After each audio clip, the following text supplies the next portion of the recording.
ఫేస్బుక్లో ఇలాంటి పొరపాటు కనుక మీరు చేసిరనుకోండి, మీ అకౌంట్ మానిటైజేషన్ తరపున పెద్ద ప్రాబ్లమే వస్తుంది. పెద్ద ప్రాబ్లం అంటే ఆ అకౌంట్ తరపున మీకు ఎలాంటి మానిటైజేషన్ ఉండదు. అంటే ఇక మీకు క్లియర్గా చెప్పాలంటే మీరు అకౌంట్లో పెట్టే వీడియోతోని మీరు ₹1 కూడా సంపాదించుకోలేరు. మరి ఆ చిన్న చిన్న మిస్టేక్స్ ఏంటి అనేది మీరు క్లియర్గా తెలుసుకున్నారనుకోండి, ఫర్దర్గా ఫ్యూచర్లో మీరు ఇలాంటి ప్రాబ్లమ్స్ చేయకుండా ఉంటారు. సో దీనివల్ల మీ అకౌంట్ మానిటైజేషన్ పోకుండా ఉంటుంది, మనీ సంపాదించుకుంటారు, మీ అకౌంట్ మీ దగ్గర సేఫ్టీగా ఉంటుంది. మరి లేట్ చేయకుండా ఆ స్మాల్ మిస్టేక్స్ ఏంటి, వాటిని ఎలా సాల్వ్ చేసుకోవాలని మన వీడియోలో చూసేద్దాం. సో దానికంటే ముందు మన ఛానల్ని సబ్స్క్రైబ్ చేసుకోవడం అయితే మర్చిపోకండి. సో వీడియో ఇన్ఫర్మేషన్ మీ అందరికీ చాలా యూస్ఫుల్గా అనిపిస్తే మాత్రం వీడియోని లైక్ చేయడం, షేర్ చేయడం అయితే అస్సలే మర్చిపోకండి. ఇప్పుడు మీకు నేనైతే ఒక చిన్న రికార్డింగ్ అయితే చూపిస్తాను. 1 సెకండ్ ఆగండి. సో మనకైతే ఇక్కడ ఒక 4 ప్రాబ్లం ఉన్న వీడియోస్ అయితే వచ్చేసింది. అంటే ఒకటే వీడియోకి 4 టైపులు అనేది ఇక్కడ మనకి టైటిల్ చూస్తే తెలుస్తుంది. ఇక్కడ మనము వీడియోని అయితే క్లిక్ చేసుకున్నాం. క్లిక్ చేసుకుని ఇక్కడ థంబ్నెయిల్ ఏంటిది అనేది అయితే చూపిస్తుంది. డీటెయిల్స్ అని క్లిక్ చేసుకోగానే ఇక్కడ మనం వాడిన మ్యూజిక్ అనేది మ్యూట్ అయిపోయింది. సో దీనివల్ల మనకి కాపీరైట్ క్లెయిమ్ వచ్చింది అనే విధంగా మనకి రీల్ వీడియోకి వచ్చింది. అలాగే ఇక్కడ మనం ఉపయోగించుకున్న లాంగ్ వీడియోకి కూడా ఇక్కడ ప్రాబ్లం అయితే వచ్చింది. ఇక్కడ థంబ్నెయిల్ ఎలా ఉంది అనేది అయితే మనకి షో అవుతుంది. సో డీటెయిల్స్ మీద క్లిక్ చేసుకుంటే some of your audio was muted అని చెప్తుంది. కానీ ఒక్కసారి మీరు మ్యూజిక్ కూడా వినండి. ఇది యూట్యూబ్లో వినిపించడం వల్ల ప్రాబ్లం కూడా ఏం లేదు. ఒకసారి అయితే మీరు మ్యూజిక్ వినండి.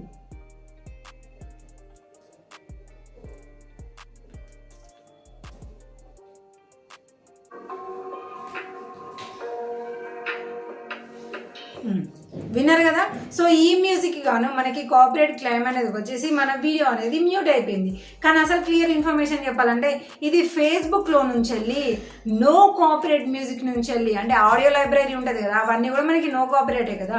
సో ఆ ఫేస్బుక్లో ఉన్న ఆడియో లైబ్రరీ నుంచి వెళ్ళి సెలెక్ట్ చేసుకొని డౌన్లోడ్ చేసుకున్న మ్యూజిక్స్ మనము వీడియోస్కి యాడ్ చేసి అప్లోడ్ చేసినాం. మనకి ఆ ఫేస్బుక్ అకౌంట్లో ఆడియో లైబ్రరీ నుంచి వెళ్ళి మనకి మ్యూజిక్స్ అనేది వాడడం వల్ల మనకి ప్రాబ్లం ఏం లేదు అని మనం ఇన్ని రోజులైతే అనుకున్నాం.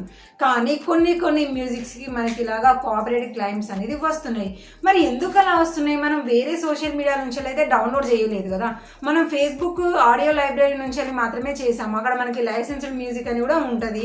సో అది మనం ఫేస్బుక్లోనే వాడడం వల్ల ప్రాబ్లం అయితే ఏం ఉండదు కదా. సో ఇలా కొన్ని మ్యూజిక్స్కి మాత్రమే ఎందుకు వస్తున్నాయి అంటే పర్టికులర్గా మనకి ఫేస్బుక్ అనేది మెన్షన్ చేస్తుంది. కొన్ని మ్యూజిక్స్ అంటే మనం ఏ మ్యూజిక్ అయితే కావాలో మనం వినుకుంటూ వెళ్తూ ఉంటాం కదా. సో దాన్ని మనము డౌన్లోడ్ చేసుకునే ఆప్షన్ అయితే మనకి ఉంటుంది. అలా డౌన్లోడ్ చేసుకునేటప్పుడు కూడా ఆ మ్యూజిక్కి సంబంధించిన డీటెయిల్స్ అనేది ఉంటాయి. కొన్ని మ్యూజిక్స్ అనేది ఈ మ్యూజిక్ నేమ్ ఏంటి అనేది డిస్క్రిప్షన్లో రాయడము, ఆర్టిస్ట్ నేమ్ డిస్క్రిప్షన్లో రాయడము, లేదంటే మ్యూజిక్ యొక్క లింక్ అనేది డిస్క్రిప్షన్లో ప్రొవైడ్ చేయడము అనేది కంపల్సరీగా చేయాలి అనేసి చిన్న కండిషన్స్ అనేది ఉంటాయి అన్నమాట. సో వాటిని మనం ఫాలో కాము, ఎందుకంటే అవి చూడం కదా. సో మ్యూజిక్ నచ్చిందా, విన్నామా, కథ డౌన్లోడ్ చేస్తాం, యాడ్ చేస్తాం. సో ఇలాంటి వాళ్ళ కండిషన్స్ని మనం పట్టించుకోకుండా మనం వీడియోకి ఆ మ్యూజిక్ అనేది మనం ఉపయోగించుకోవడం వల్ల సో వాళ్ళ కండిషన్స్ మన వీడియోలో ఎక్కడా లేవు కాబట్టి మనకి కాపీరైట్ క్లెయిమ్ అనేది వేసేసి మనం ఇప్పుడు దీనివల్ల మనకి మానిటైజేషన్కి ప్రాబ్లం అయితే మరి ఉందా లేదా అని కూడా మనం ఎక్కడ క్లిక్ చేసుకోవాలి అని అంటే టోటల్గా మీకు దీన్ని నేను మినిమైజ్ చేసి అయితే చూపిస్తాను. ఎందుకంటే డైరెక్ట్ అక్కడ చూస్తే మనకి కనిపించదు, అంత లోడింగ్ అవుతుంది. ఇప్పుడు నేను ఫేస్బుక్ అకౌంట్ అయితే ఓపెన్ చేస్తున్నాను. క్లెయిమ్ వల్ల మనకి ఏమైనా ప్రాబ్లం ఉందా లేదా, డాష్బోర్డ్ అనే ఆప్షన్ మీద కూడా క్లిక్ చేసుకున్నాను.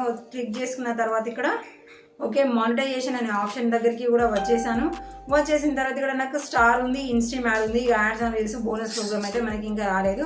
సో ఇన్స్ట్రీమ్ ఇప్పుడు మనకి లాంగ్ వీడియో అంటే ఇన్స్ట్రీమ్ యాడ్ మానిటైజేషన్ తరపునే కదా, యాడ్స్ అండ్ రీల్స్ కాబట్టి రాలేదు కాబట్టి మనకి రీల్స్ తరపున వచ్చిందా రాలేదా అనేది దీనికి ఏమైనా ప్రాబ్లం ఉందా లేదా అనేది మనకు తెలియదు. కాబట్టి మనం ఏం చేసుకోవాలి, ఇన్స్ట్రీమ్ యాడ్ మానిటైజేషన్ మనం అయితే క్లిక్ చేసుకున్నాం. క్లిక్ చేసుకుంటే ఇక్కడ మనకి ఏమైనా ప్రాబ్లం ఉంటే గో టు పాలసీ ఇష్యూ అని మనకైతే మెన్షన్ చేస్తూ ఉంటుంది. కానీ ఇక్కడ మనకి ఏ ప్రాబ్లం కూడా లేనే లేదు. అలాగే మనం స్టార్స్ మీద కూడా క్లిక్ చేసుకున్నాము, ఇక్కడ కూడా మనకి ఏ ప్రాబ్లము లేనే లేదు. సో మానిటైజేషన్ పరంగానైతే మనకి ఇప్పుడు ఎలాంటి ప్రాబ్లము లేదు. సో మరి ఇప్పుడు ఈ వీడియోని మనం ఉంచాలా తీసేసేయాలా అని మీరు డౌట్ పడద్దు. ఇది ఇప్పుడు మనము ఒకటే చిన్న ప్రాబ్లమే, మానిటైజేషన్కి ఎలాంటి రిస్క్ అయితే లేదు కదా అని మనం ఆ వీడియోని అలానే ఉంచామనుకోండి, ఇంకొకటి మీరు అలానే పెట్టేసేయాలనుకోండి, అంటే మనకు తెలియదు కదా పర్టికులర్గా, అదంతా మనం గమనించాం కదా. సో ఇలాగ రిపీట్ కనుక అయినాయి అనుకోండి, ఒకటి ఇలా కలిసి అది పెద్దగా అయిపోతుంది. చిన్న గాయం అనేది పెద్దగా అయిపోయి అప్పుడు టోటల్గా అకౌంట్ మానిటైజేషన్ అనేది గోవింద అయిపోతుంది. సో అలా మరి అకౌంట్ టోటల్ మానిటైజేషన్ పోవద్దు, ఈ వీడియో పోయినా పర్వాలేదు. మనం దీన్ని ఎలా సాల్వ్ చేసుకోవాలి అని అంటే అది కూడా చెప్తా, కొంచెం చూడండి మంచిగా. ఇప్పుడు మనము ఆ వీడియోని ఏ డేట్కి ఏ టైంకి అప్లోడ్ చేసినాం అనేది మనకు తెలుసు కదా. సో ఆ వీడియోని అనేది ఇక్కడ పోస్ట్ అనే ఆప్షన్ దగ్గర మనం ఉండాలి. ఇక్కడ అబౌట్ ఉంది, వీడియోస్ ఉంది, మోర్ మీద క్లిక్ చేసుకుంటే ఫొటోస్, రీల్స్, ఈవెంట్స్ అని చూపిస్తుంది కదా. ఇలాగా మనము ఈ పోస్ట్ అనే ఆప్షన్ దగ్గర ఉండి ఇప్పుడు నేను అప్లోడ్ చేసిన వీడియో ఏంటి అనేది అయితే నాకు తెలుసు, ఎందుకంటే టైము, డేటు, టైటిల్, అలాగే ఆ రీల్ వీడియోకి ఎలా అయితే కనిపిస్తుంది తమ్నెయిల్, ఇవన్నీ కూడా పర్టికులర్గా నాకు తెలుసు కాబట్టి సో ఇలాగా మనము ఆ వీడియో అనేది సెర్చ్ చేసుకుంటూ వెళ్ళిపోవాలి.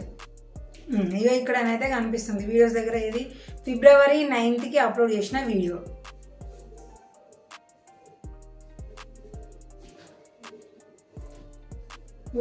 స్టార్టింగ్ ఈ వీడియోనే పిన్ చేసింది, నేనేమో ఎక్కడికో సెర్చ్ చేసుకుంటూ విన్నాం. సో ఇక్కడ మనం పోస్ట్ అనే ఆప్షన్ దగ్గర నుంచి వెళ్ళి ఈ వీడియోని ఇక్కడ త్రీ డాట్స్ మీద క్లిక్ చేసుకోవాలి. ఇది లాంగ్ వీడియో కదా, ఈ 3 డాట్స్ మీద క్లిక్ చేసుకోగానే మూవ్ టు ట్రాష్ అని చూపిస్తుంది కదా.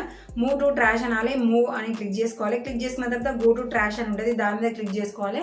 క్లిక్ చేసుకున్న తర్వాత ఈ ట్రాష్ అంటే ఇది ఒక పెద్ద డస్ట్బిన్, ఈ డస్ట్బిన్లో పడిపోతుంది. అయినా కూడా ఇది మన అకౌంట్లో ఉన్నట్టుగానే లెక్క పడిపోతుంది కాబట్టి ఈ వీడియోని సెలెక్ట్ చేసుకోవాలి. మళ్ళీ ఇక్కడ 3 డాట్స్ మీద క్లిక్ చేసుకొని డిలీట్ అనే ఆప్షన్ మీద క్లిక్ చేయాలి. మళ్ళీ కన్ఫర్మేషన్ అడుగుతుంది, డిలీట్ అని క్లిక్ చేసుకున్నాం అనుకోండి ఈ వీడియో మన అకౌంట్ నుంచి వెళ్ళి పోతుంది. సో దీని తరపున ఈ మ్యూజిక్ ప్లేయర్ ఏమన్నా కూడా ఉండదు కాబట్టి ఇప్పుడు మన అకౌంట్ తరపున ఫర్దర్గా ప్రాబ్లమ్స్ అనేది ఏవి కూడా రావు. సో ఇలాగా మనము ఏ వీడియోస్కి ప్రాబ్లం వచ్చింది లేదు అనేది చూసుకొని మనం వెంబడదే ఇలా మనము ఫేస్బుక్లో వాడిన no copyright account content library నుంచి వాడిన మ్యూజిక్ వల్ల కూడా మనకి ప్రాబ్లం వచ్చిందా లేదా అనేది మనం వీడియో అప్లోడ్ చేసిన తర్వాత మనకు అది ఎప్పుడైనా రావచ్చు. కొన్నిసార్లు మనకి స్పాట్లో చెప్పేస్తున్నారు, కొంత టైం పడుతుంది, కొన్నిటికేమో వారం 10 రోజులు అయిపోయినాక వేస్తున్నారు కాబట్టి సో ఎప్పటికప్పుడు డైలీ మనం అకౌంట్ అనేది సేఫ్టీగా ఉందా లేదా అనేది చెక్ చేసుకోవాలి.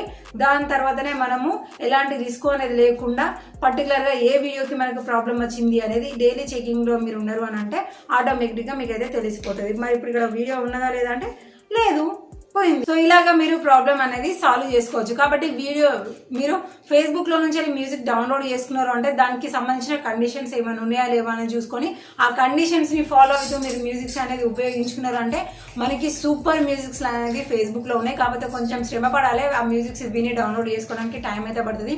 కానీ అక్కడ కనుక మనం సెలెక్ట్ చేసుకున్నాం అనుకోండి, ఆ ఫుల్ డీటెయిల్స్ అనేది మనం గ్యాదర్ చేసుకున్నాం అంటే మన ఫేస్బుక్లో మనం ఈజీగా ఎలాంటి ప్రాబ్లం లేకుండా వీడియోస్ అనేది మంచిగా వైరల్ అనేది చేసుకోవచ్చు.